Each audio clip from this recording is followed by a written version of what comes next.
Kejaksaan Negeri Pandeglang mengingatkan kepala desa beserta perangkatnya di Desa Bandung, Kecamatan Banjar, Kabupaten Pandeglang untuk tidak menyelewengkan dana desa.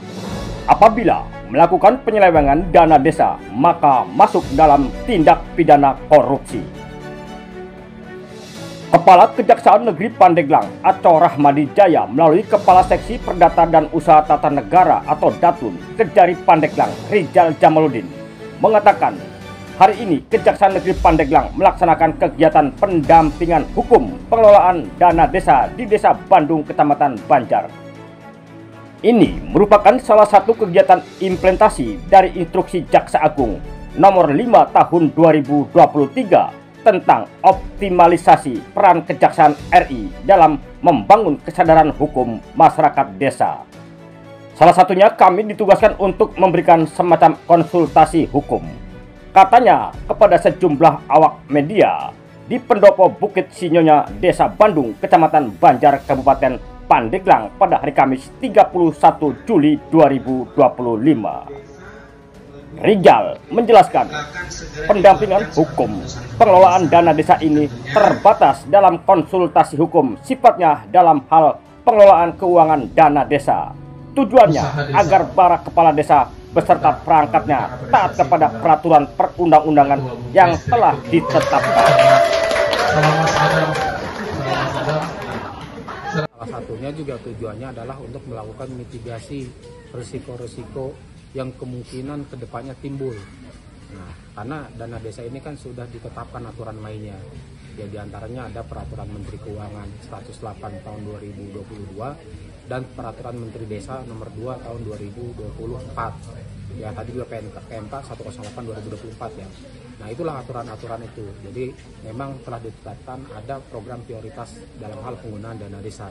Ada sekitar 8. Dari 8 program itu 7 program telah ditentukan sifatnya dan 1 program yang tidak ditentukan.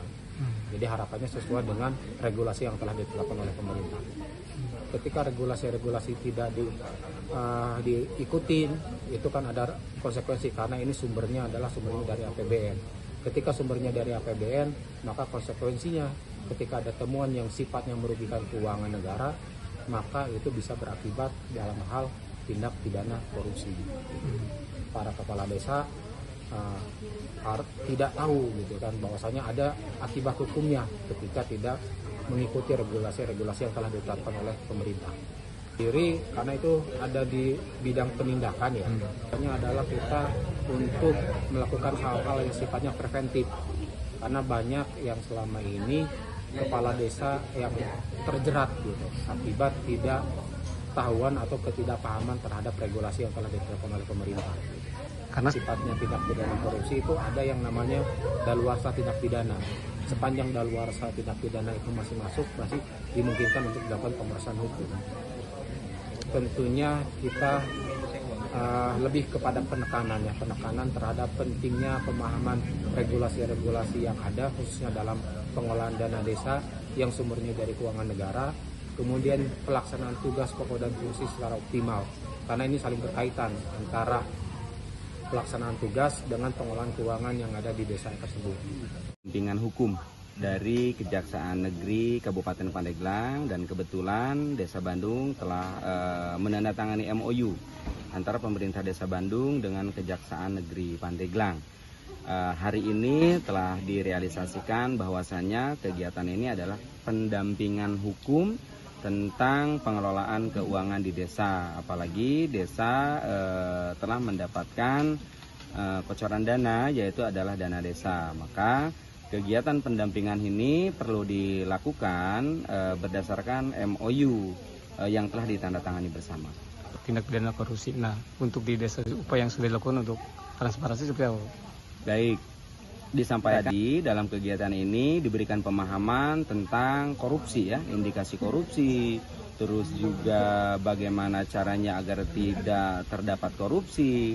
Nah, sehingga kami dari pemerintah desa juga dalam rangka pencegahan tindak pidana korupsi di desa ini telah melakukan berbagai macam cara dan upaya. Salah satunya adalah bentuk transparansi dari pengelolaan keuangan di desa. kami memampangkan anggaran pendapatan dan belanja desa itu secara digital, itu ada di website desa setiap tahunnya. Terus yang selanjutnya secara konvensional kami juga memampangkan kegiatan-kegiatan desa yang didanai dari dana desa, anggaran alokasi dana desa, BAPRD, terus juga bantuan provinsi, terus juga dari pendapatan asli desa itu sendiri, itu dipampangkan secara konvensional di halaman kantor desa, dan rincinya kami pampangkan, kami tempel juga di setiap wilayah RT. Di masing-masing RT itu kami sudah pampang dalam bentuk transparansi.